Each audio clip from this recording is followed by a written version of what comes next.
ಚಾಮರಾಜನಗರ ಮೈಸೂರಿನಿಂದ ಆರಂಭ ಆಗಿತ್ತು 7ನೇ ತಾರೀಕು. ಇವತ್ತಿಗೆ 15 ಜಿಲ್ಲೆಗಳನ್ನು ನಾವು ಮುಗಿಸ್ತಾ ಇದ್ದೇವೆ. ಇನ್ನು 15 ಜಿಲ್ಲೆಗಳು ಬಾಕಿ ಇದೆ. ಎಲ್ಲೋದ್ರೂ ಕೂಡ ಈ ಸರ್ಕಾರದ ವಿರುದ್ಧ ಆಕ್ರೋಶ ವ್ಯಕ್ತ ಆಗ್ತಾ ಇದೆ. ಸಾವಿರಾರು ಸಂಖ್ಯೆಯಲ್ಲಿ ಜನ ಸೇರ್ತಾ ಇದ್ದಾರೆ. ನಮ್ಮ ವೇದಿಕೆ ಮೇಲೆ ಇರ್ತಕ್ಕಂಥ 4 ಜನ MLAಗಳು, ನಮ್ಮ ಮಾಜಿ MLAಗಳು, ಕಂಟೆಸ್ಟೆಡ್ ಕ್ಯಾಂಡಿಡೇಟ್ಸು, ನಮ್ಮ ಮಲ್ಕಾಪುರಿ ಅವರು ಸೇರಿದಂತೆ, ನಮ್ಮ ಖಂಡ್ರೆ ಅವರು ಸೇರಿದಂತೆ, ಮೂಳೆಯವರು ಸೇರಿದಂತೆ ಸಾಕಷ್ಟು ಜನ ನಮ್ಮೆಲ್ಲ ಜನಪ್ರತಿನಿಧಿಗಳು ಮೇಲೆ ಇದ್ದಾರೆ. ನಮ್ಮ ಖೋಬಾ ಸಾಹೇಬರು ಕೂಡ ಇದ್ದಾರೆ. ಈಗೇನು ಮೊನ್ನೆ ಇಲ್ಲಿ ಎದುರುಗಡೆ ನನಗೊಂದು ದೊಡ್ಡ ಕಟೌಟ್ ಕಾಣಿಸ್ತಾ ಇದೆ ಸಿದ್ದರಾಮಯ್ಯ ಅವ್ರದ್ದು, ರಾಜ್ಯ ಸರ್ಕಾರದ ಅಭೂತಪೂರ್ವ ಕೊಡುಗೆ ಅಂತ. ರಾಜ್ಯ ಸರ್ಕಾರದ ಅಭೂತಪೂರ್ವ ಕೊಡುಗೆ ಏನಪ್ಪಾ ಅಂತ ಹೇಳಿದ್ರೆ ಬೆಲೆ ಏರಿಕೆ. ಹೌದೋ ಅಲ್ಲ? ಹೌದು ಅನ್ನೋರು ಸ್ವಲ್ಪ ಕೈ ಮೇಲೆ ಮಾಡಿ.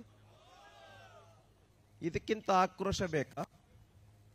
ಎಷ್ಟು ವಸ್ತುಗಳು ಬೆಲೆ ಏರಿಕೆ ಮಾಡಿದ್ದಾರೆ.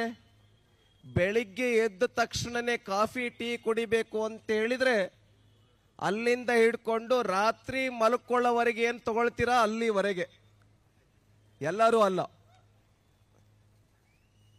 ಎಲ್ಲರೂ ಅಲ್ಲ, ಕೆಲವರು, ಹಲವರು ಅಲ್ಲಿವರೆಗೆ ಟ್ಯಾಕ್ಸ್ ಹೆಚ್ಚಿಗೆ ಮಾಡಿದ್ದಾರೆ. ಅಂದ್ರೆ ನಿತ್ಯೋಪಯೋಗಿ ವಸ್ತುಗಳು, ಬೆಳಿಗ್ಗೆ ಕಾಫಿ ಟೀ ಹಾಲಿಂದ ಹಿಡ್ಕೊಂಡು ರಾತ್ರಿ ಆಲ್ಕೋಹಾಲ್ವರೆಗೆ ಸುಮಾರು 50 ವಸ್ತುಗಳ ಬೆಲೆ ಏರಿಕೆಯನ್ನ ಮಾಡಿರ್ತಕ್ಕಂಥ ರಾಜ್ಯದ್ರೋಹಿ ಜನದ್ರೋಹಿ ಸರ್ಕಾರ ಯಾವುದಪ್ಪ ಅಂತ ಹೇಳಿದ್ರೆ ಮಾನ್ಯ ಸಿದ್ದರಾಮಯ್ಯ ಅವರ ಸರ್ಕಾರ. ಹೌದೋ ಅಲ್ವೋ? ಹೌದು ತಾನೆ? ಹೌದು ಅಂದ್ರೆ ಹೌದು ಅನ್ರಿ, ಇಲ್ಲ ಅಂದ್ರೆ ಇಲ್ಲ ಅನ್ರಿ. ಹೌದಾ? ಎರಡನೇದೇನು, ಇಲ್ಲಿ ನಮ್ಮ ಮಾನ್ಯ ಸಚಿವರಿದ್ದಾರೆ ರಹೀಂ ಖಾನ್ ಅವರು. ಬಹುಶಃ ಈ ಜಮೀರ್ ಅವ್ರದ್ದು ಮತ್ತೆ ರಹೀಂ ಖಾನ್ ಅವ್ರದ್ದು ಇನ್ಫ್ಲೂಯೆನ್ಸು ನಮ್ಮ ಸಿದ್ದರಾಮಯ್ಯ ಅವರ ಮೇಲೆ ಬಹಳಷ್ಟು ಆಗಿದೆ ಅನ್ನಂಗೆ ಕಾಣುತ್ತೆ. ಏನು ಎಫೆಕ್ಟು, ಏನು ಪರಿಣಾಮ? ರಹೀಂ ಖಾನ್ ಅವರ ಎಫೆಕ್ಟು ಸಿದ್ದರಾಮಯ್ಯ ಅವರ ಮೇಲೆ, ಜಮೀರ್ ಅವರ ಎಫೆಕ್ಟು ಸಿದ್ದರಾಮಯ್ಯ ಅವರ ಮೇಲೆ. ಇನ್ಮೇಲೆ ಇವ್ರ ಎಫೆಕ್ಟ್ನಿಂದ ಕರ್ನಾಟಕ ರಾಜ್ಯದಲ್ಲಿ ಬೀದರ್ನ ವಿದ್ಯಾರ್ಥಿಗಳು ಜನಿವಾರ ಹಾಕ್ಕೊಳ್ಬಾರ್ದು. ಏನು ಹಾಕ್ಕೊಳ್ಬಾರ್ದು? ಜನಿವಾರ ಹಾಕ್ಕೊಳ್ಬಾರ್ದು, ಶಿವದಾರ ಹಾಕ್ಕೊಳ್ಬಾರ್ದು. ಯಾಕೆ? ಹಾಕ್ಕೊಂಡ್ರೆ ನಿಮಗೆ ಎಕ್ಸಾಮಿನೇಷನ್ ಹಾಲಿಗೆ ಬಿಡಲ್ಲ. ಇಂಥ ಒಂದು ಸೆಕ್ಯುಲರ್ ಸರ್ಕಾರ ಬಹುಶಃ ನಮ್ಮ ದೇಶದಲ್ಲಿ ಇನ್ನೆಲ್ಲೂ ಇಲ್ಲ. ಬಹಳಷ್ಟು ಸೆಕ್ಯುಲರ್ ಬಗ್ಗೆ ಮಾತಾಡ್ತಾರೆ ನಮ್ಮ ಸಿದ್ದರಾಮಯ್ಯ ಅವರು. ಜನಿವಾರ ಹಾಕ್ಕೊಂಡ್ರೆ ಎಕ್ಸಾಮಿನೇಷನ್ ಹಾಲಿಗೆ ಬಿಡಲ್ಲ ಅಂತ ಹೇಳ್ತೆ. Is it the secularism of the Siddaramaiah government? ಇದು ಸಿದ್ದರಾಮಯ್ಯ ಸರ್ಕಾರದ ಹೊಸ ಸೆಕ್ಯುಲರ್ ನೀತಿನ? ಎರಡನೇ ಪಾಯಿಂಟ್ ಅನ್ನ ನಾನು ಕೇಳ್ತೇನೆ. ಇದು ಹೊಸದಲ್ಲ. ಇದು CET ಎಕ್ಸಾಮಿನೇಷನ್ ಹಾಲ್ಗೆ ಮ್ಯಾಥಮೆಟಿಕ್ಸ್ ವಿದ್ಯಾರ್ಥಿ ಬರಿಬೇಕಾಗಿತ್ತು ಎಕ್ಸಾಮ್. ಆ ವಿದ್ಯಾರ್ಥಿಗೆ ಎಕ್ಸಾಮ್ ತಪ್ಪಾಗಿದೆ, ನಾನು ಆಗ್ರಹ ಪಡಿಸ್ತೇನೆ. ಆ ವಿದ್ಯಾರ್ಥಿಗೆ ಒಂದು ಎಕ್ಸಾಮ್ ಕಂಡಕ್ಟ್ ಮಾಡಬೇಕು ಅಂತ ನಾನು ಆಗ್ರಹ ಪಡಿಸ್ತೇನೆ. ತೀರ್ಥಹಳ್ಳಿಯ ವಿದ್ಯಾರ್ಥಿಗೂ ಎಕ್ಸಾಮ್ ಕಂಡಕ್ಟ್ ಮಾಡಬೇಕು ಅಂತ ನಾನು ಇದು ಮಾಡ್ತೇನೆ. ಸುಮ್ಮನೆ ಅಲ್ಲ. ಎರಡನೇ ಪಾಯಿಂಟ್,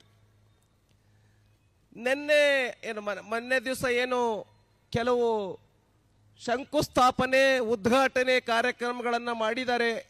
ಅದು ಯಾರ್ದಪ್ಪ ದುಡ್ಡು ಅಂತ ಹೇಳಿದ್ರೆ, ನಮ್ಮ ಸರ್ಕಾರ ಇದ್ದಂಥ ಸಂದರ್ಭದಲ್ಲಿ ದುಡ್ಡೇನಿತ್ತು ಅದರದ್ದೇ ಕೆಲಸವನ್ನ ಮಾಡ್ತಾ ಇದ್ದಾರೆ.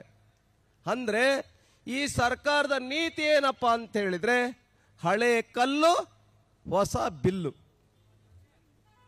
ಹಳೆ ಕಲ್ಲು ಹೊಸ ಬಿಲ್ಲು. ಈ ಸರ್ಕಾರಕ್ಕೆ ಏನಾರ ನಾಚಿಕೆ ಮಾನ ಮರ್ಯಾದೆ ಏನಾದ್ರು ಇದೆಯಾ? ಕಾಂಟ್ರಾಕ್ಟರ್ಗಳು ಆತ್ಮಹತ್ಯೆ ಮಾಡ್ಕೊಳ್ತೀವಿ ಅಂತ ಹೇಳ್ತಾ ಇದ್ದಾರೆ. ನಮಗೆ ಹೇಳಿದ್ರಿ ಕೆಂಪಣ್ಣ ಅವರು ಪ್ರಧಾನಮಂತ್ರಿಗಳಿಗೆ ಪತ್ರ ಬರೆದು ಬಿಟ್ಟಿದ್ದಾರೆ. ಬೊಮ್ಮಾಯಿ ಅವರೇ ರಾಜೀನಾಮೆ ಕೊಡಿ, ಪೇ ಸಿಎಂ. ನಿಮ್ದು ಯಾವ ಸಿಎಂ? ನಿಮ್ದು ಯಾವ ಸಿಎಂ? ಲೂಟ್ ಸಿಎಂ ಸಿದ್ದರಾಮಯ್ಯ ಅವರೇ? ನಿಮ್ದು ಯಾವ ಸಿಎಂ? ಲೂಟ್ ಸಿಎಂ, ಲೂಟ್ ನಡೀತಾ ಇದೆ, ದರೋಡೆ ನಡೀತಾ ಇದೆ ಈ ಸರ್ಕಾರದಲ್ಲಿ. ಹೇಳೋರು ಕೇಳೋರು ಯಾರು ಇಲ್ಲ, ಮಹಿಳೆಯರಿಗೆ ರಕ್ಷಣೆ ಇಲ್ಲ, ರೇಪ್ ನಡೀತಾ ಇದೆ. Karnataka has become rape state now. Karnataka rape state ಆಗಿದೆ. ಉತ್ತರ ಕೊಡಬೇಕು ಮಾನ್ಯ ಸಿದ್ದರಾಮಯ್ಯ ಅವರು. ಕರ್ನಾಟಕದಲ್ಲಿ ಬೆಲೆ ಏರಿಕೆ ವಾರ್ ನಡೀತಾ ಇದೆ, ಪ್ರೈಸ್ ಹೈಕಿಂಗ್ वार, दाम बढ़ाने का वार चल रहा है कर्नाटक में. ಇದಕ್ಕೆ ಉತ್ತರ ಕೊಡಬೇಕು. 50 ವಸ್ತುಗಳ ಬೆಲೆ ಏರಿಕೆ ಜೀವನ ನಡೆಸಂಗಿದೆಯಾ? ಜೀವನ ಬಹಳ ದುಸ್ತರ ಆಗಿದೆ, ಜೀವನ ದುಬಾರಿ ಆಗಿದೆ. ಕೂಲಿ ಮಾಡ್ತಕ್ಕಂಥವ್ರ ಪರಿಸ್ಥಿತಿ ಹೇಳತೀರದು. ಯಾರು ಮಹಿಳೆಯರಿಗೆ 2000 ರೂಪಾಯಿ ಹಾಕ್ತಿದ್ದಾರೆ, ಯಾರ ಜೇಬಿನಿಂದ ಕತ್ರಿ ಹಾಕಿ 2000 ರೂಪಾಯಿ ಕೊಡ್ತಾ ಇದ್ದಾರೆ?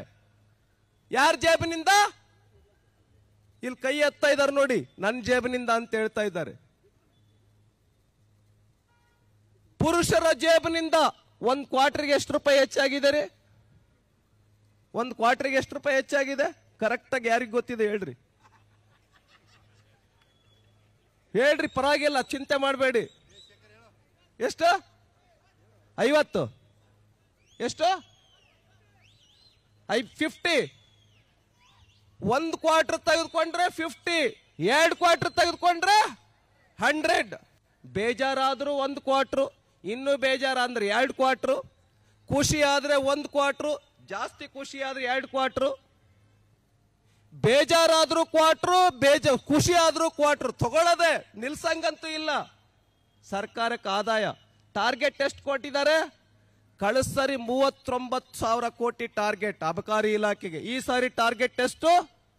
42,000 ಕೋಟಿ ಟಾರ್ಗೆಟ್ ಅಬಕಾರಿ ಇಲಾಖೆಯಿಂದ. ನೋಡಿ ಹೆಂಗ್ ಚಪ್ಪಾಳೆ ಹೊಡಿತಾ ಇದ್ದಾರೆ. ಕೆಲವರಿಗೆ ಖುಷಿ ಆಗತ್ತೆ. ಆದ್ರಿಂದ ಬಂಧುಗಳೇ, ಬಹಳಷ್ಟು ವಿಷಯ ಇದೆ. 2 ವರ್ಷದಲ್ಲಿ, ಕೇವಲ 2 ವರ್ಷದಲ್ಲಿ ಈ ಸರ್ಕಾರ ಹೋದ್ರು ಸಾಕಪ್ಪ ಅಂತೇಳಿ ಮಹಿಳೆಯರಿಂದ ಹಿಡ್ಕೊಂಡು, ಹುಡುಗರಿಂದ ಹಿಡ್ಕೊಂಡು, ವಿದ್ಯಾರ್ಥಿನಿಯರಿಂದ ಹಿಡ್ಕೊಂಡು ವೃದ್ಧರ ತನಕ ಎಲ್ಲರೂ ಕೂಡ ಶಾಪ ಹಾಕ್ತಾ ಇದ್ದಾರೆ. ಎಲ್ಲರೂ ಕೂಡ ಶಾಪ ಹಾಕ್ತಾ ಇದ್ದಾರೆ. ಹಾಕ್ತಾ ಇದ್ದಾರೋ ಇಲ್ಲೋ? ಈ ಸರ್ಕಾರ ಇರಬಾರ್ದು, ಹೋಗ್ಬೇಕು ಅನ್ನೋಂಥವ್ರು ಸ್ವಲ್ಪ ಕೈ ಮೇಲ್ ಮಾಡಿ. ಸ್ವಲ್ಪ ಯಾರು ಎತ್ತ ಎಲ್ಲ ನೋಡ್ತಾ ಇದ್ದೀನಿ. ಬಹುಶಃ ಅವ್ರು ಏನೋ ರಿಸರ್ಚ್ ಮಾಡ್ತಿರ್ಬೋದು ಅಂದ್ಕೊಳ್ತಾ ಇದ್ದೀನಿ. ಇಲ್ಲಿ ಪ್ರಭು ಚವ್ಹಾಣ್ ಎತ್ತಾ ಇದ್ದಾರೆ. ಓಕೆ, ಎರಡೆರಡು ಕೈ ಎತ್ತಾ ಇದ್ದಾರೆ. ಕೆಲವರು ಕೈ ಎತ್ತದೇ ಇದ್ರೆ ನಾನು ಏನ್ ಹಿಡ್ಕೊಂಡಿದ್ದೀನಿ ಅಂದ್ರೆ ಸಾಯಂಕಾಲ ಆಗಿದೆ ಅದಕ್ಕೆ ಕೈ ಎತ್ತಾ ಇಲ್ಲ ಅಂತ ತಿಳ್ಕೊಳ್ತೀನಿ. ಸಾಯಂಕಾಲ ಆಗಿದೆ ಅದಕ್ಕೆ ಕೈ ಎತ್ತಾ ಇಲ್ಲ. ಆದ್ರಿಂದ ಬಂಧುಗಳೇ, ತೊಗರಿ ಬೆಳೆ ಇದೇ ನಮ್ಮ ಗೊತ್ತಿಲ್ಲ ನನಗೆ, ಈಶ್ವರ್ ಖಂಡ್ರೆ ಅವರು ಆ ಹೋರಾಟದಲ್ಲಿ ಇದ್ರು. ಈಶ್ವರ್ ಖಂಡ್ರೆ ಅವರು, ನಿಮ್ಗೆಲ್ಲರಿಗೂ ಪ್ರಿಯವಾಗಿರ್ತಕ್ಕಂಥ ಪ್ರಿಯಾಂಕಾ ಖರ್ಗೆ ಅವರು, ಶರಣು ಪಾಟೀಲ್ ಅವರು 1 ಹೆಕ್ಟೇರ್ಗೆ 25,000 ಕೊಡಬೇಕು ಅಂತೇಳಿ ಹೋರಾಟ ಮಾಡಿದ್ರು. ಗುಲ್ಬರ್ಗದಲ್ಲಿ, ಬೀದರ್ನಲ್ಲಿ ಕೊಟ್ರ? ನಮ್ಮ ಸರ್ಕಾರ ಇದ್ದಾಗ 1 ಹೆಕ್ಟೇರ್ಗೆ 25,000 ಕೊಡಬೇಕು ಅಂತ ಹೋರಾಟ ಮಾಡಿದ್ರಿ ಬೊಮ್ಮಾಯಿ ಸರ್ಕಾರದಲ್ಲಿ.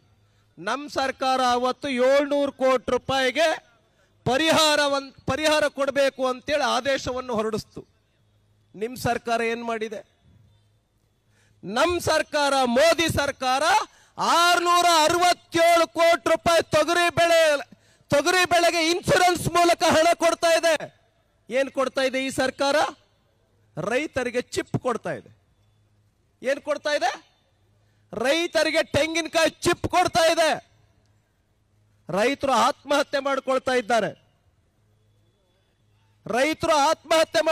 ಇದ್ದಾರೆ. ಲಾಸ್ಟ್ ಒಂದು ಮಾತು ಹೇಳ್ತೇನೆ. ಕಿಸಾನ್ ಏನಿದ್ದಾರೆ, ಫಾರ್ಮರ್ಸ್ ರೈತರು ಏನಿದ್ದಾರೆ, ಒಂದು ಬೋರ್ವೆಲ್ ಹಾಕ್ಸಿದ್ರೆ ಟ್ರಾನ್ಸ್ಫಾರ್ಮರ್ ಕೂರ್ಸಕ್ಕೆ, ಟ್ರಾನ್ಸ್ಫಾರ್ಮರ್ ಎಸ್ಟಾಬ್ಲಿಷ್ ಮಾಡಿ ಎಲೆಕ್ಟ್ರಿಸಿಟಿ ಕನೆಕ್ಷನ್ ಕೊಡಕ್ಕೆ ಎಷ್ಟು ರೂಪಾಯಿ ಆಗ್ತಾ ಇತ್ತು? 25,000 ರೂಪಾಯಿಂದ 30,000 ರೂಪಾಯಿ ಆಗ್ತಾ ಇತ್ತು. ಇವಾಗ ಎಷ್ಟು ರೂಪಾಯಿ ಆಗ್ತಾ ಇದೆ? ಎಷ್ಟು? 3 ಲಕ್ಷ ರೂಪಾಯಿ ಆಗ್ತಾ ಇದೆ. ಈ ಸರ್ಕಾರಕ್ಕೆ ಮಾನ ಮರ್ಯಾದೆ ಇದೆಯಾ? ಈ ಸರ್ಕಾರಕ್ಕೆ ಮಾನ ಮರ್ಯಾದೆ? ರೈತರ ಬಾಳನ್ನ ಬೆಂಗಾಡನ್ನಾಗಿ ಮಾಡಿರ್ತಕ್ಕಂಥದ್ದು ಈ ಸರ್ಕಾರ. ಆದ್ರಿಂದ ಬಂಧುಗಳೇ, ರೈತರನ್ನ 4,000 ರೂಪಾಯಿ ಕೊಡ್ತಾ ಇತ್ತು ಯಡಿಯೂರಪ್ಪನವ್ರ ಗೌರ್ಮೆಂಟ್ ರೈತರಿಗೆ. ಅದನ್ನ ನಿಲ್ಸಿರೋರು ಯಾರು? ನಿಲ್ಸಿದಾರ? ನಿಲ್ಸಿಲ್ಲೋ?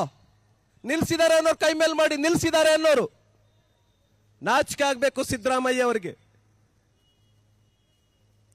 ರೈತರ ಮಕ್ಕಳಿಗೆ ಸ್ಕಾಲರ್ಶಿಪ್ ಕೊಡ್ತಾ ಇತ್ತು ಬೊಮ್ಮಾಯಿ ಸರ್ಕಾರ. ಕೊಡ್ತಾ ಇತ್ತೋ ಕೊಡ್ತಿರ್ಲಿಲ್ಲ? ಅದನ್ನ ನಿಲ್ಸಿದ್ರು. ಅಂದ್ರೆ ನಾವೇನು ಕೊಡ್ತಾ ಇದ್ವಿ ಅದನ್ನೆಲ್ಲ ನಿಲ್ಸೋದು. ನೀವು ಮಾಡಿದ್ದು ಮಾತ್ರ ಶ್ರೇಷ್ಠ, ನಾವು ಮಾಡಿದ್ದು ಮಾತ್ರ ಕನಿಷ್ಠ. ನಮ್ಮ ಇಲ್ಲಿ ನಮ್ಮ ಪ್ರಭು ಚವ್ಹಾಣ್ ಅವರಿದ್ದಾರೆ, ಬಹಳ ಒಳ್ಳೆ ಯೋಜನೆಯನ್ನ ತೆಗೆದುಕೊಂಡು ಬಂದಿದ್ರು. ಪಶುಗಳಿಗೆ, ಹಸು ಆಕಳುಗಳಿಗೆ, ಎತ್ತುಗಳಿಗೆ ಸಂಚಾರಿ ಆಸ್ಪತ್ರೆಯನ್ನ ತೆಗೆದುಕೊಂಡು ಬಂದಿದ್ರು. ಅದನ್ನು ನಿಲ್ಸಿರೋ ಕೀರ್ತಿ ಯಾರಿಗಪ್ಪ ಸಲ್ಲುತ್ತೆ ಅಂತ ಹೇಳಿದ್ರೆ, ಕೀರ್ತಿ ಅಲ್ಲ, ಕುಖ್ಯಾತಿ. ಸಾರಿ, ಅದನ್ನ ನಿಲ್ಸಿರುವಂತ ಕುಖ್ಯಾತಿ ಯಾರಿಗೆ ಸಲ್ಲುತ್ತೆ ಅಂತ ಹೇಳಿದ್ರೆ ಮಾನ್ಯ ಸಿದ್ದರಾಮಯ್ಯ ಅವರಿಗೆ ಸಲ್ಲುತ್ತೆ. ಈ ಸರ್ಕಾರಕ್ಕೆ ಪಾಪ ತಟ್ಟುತ್ತೆ. ಎಂತ ಪಾಪ ತಟ್ಟುತ್ತೆ ಅಂತ ಹೇಳಿದ್ರೆ, ಹಸುವಿನ ಕೆಚ್ಚಲನ್ನು ಕೂಡ ಕೊಯ್ದಿರುವಂತ ಸರ್ಕಾರ ಯಾವುದು ಅಂತ ಹೇಳಿದ್ರೆ ಸಿದ್ದರಾಮಯ್ಯ ಸರ್ಕಾರ. ಹಸುವಿನ ಕೆಚ್ಚಲನ್ನ ಕೊಯ್ದಿರುವಂತ ಸರ್ಕಾರ. ಅವರಿಗೆ ರಕ್ಷಣೆಯನ್ನು ಕೊಡ್ತಾ ಇದೆ ಈ ಸರ್ಕಾರ. ಹಸುವಿನ ಕೆಚ್ಚಲನ್ನ ಕೊಯ್ದಿರುವಂತವರಿಗೆ ರಕ್ಷಣೆ. ವಿಧಾನಸೌಧದಲ್ಲಿ ಪಾಕಿಸ್ತಾನ್ ಜಿಂದಾಬಾದ್ ಅನ್ನುವಂಥವರಿಗೆ ರಕ್ಷಣೆ. ನಾಚಿಕೆ ಆಗ್ಬೇಕೋ ನಾಚಿಕೆ ಆಗ್ಬಾರ್ದು ಈ ಸರ್ಕಾರಕ್ಕೆ. ಆದ್ರಿಂದ ಬಂಧುಗಳೇ, ಸಾಯಂಕಾಲ ನೀವು ಬಹಳ ಒಳ್ಳೆ ಸಮಯದಲ್ಲಿ ಇದ್ದೀರಿ, ಬಹಳ ಒಳ್ಳೆ ವಾತಾವರಣ ಇದೆ. ಈ ಸರ್ಕಾರಕ್ಕೆ ನಾನು ಧಿಕ್ಕಾರ ಹೇಳ್ತೇನೆ.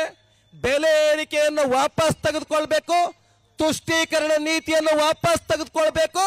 ಯಾವ್ಯಾವ ಹಿಂದೂ ಜಮೀನುಗಳನ್ನು ಆಕ್ಯುಪೈ ಮಾಡಿದಿರಿ, ಯಾವ್ಯಾವ ರೈತರ ಜಮೀನುಗಳನ್ನು ವಕ್ಫ್ ಜಮೀನ್ ಅಂತ ಮಾಡಿದಿರಿ, ಅದನ್ನೆಲ್ಲವನ್ನು ಕೂಡ ರಕ್ಷಣೆ ಮಾಡತಕ್ಕಂತ ಕೆಲಸ ಯಾರಪ್ಪ ಮಾಡಿದ್ದಾರೆ ಅಂದ್ರೆ ನರೇಂದ್ರ ಮೋದಿ ಮಾಡಿದ್ದಾರೆ. ನರೇಂದ್ರ ಮೋದಿ ಮಾಡಿದ್ದಾರೆ.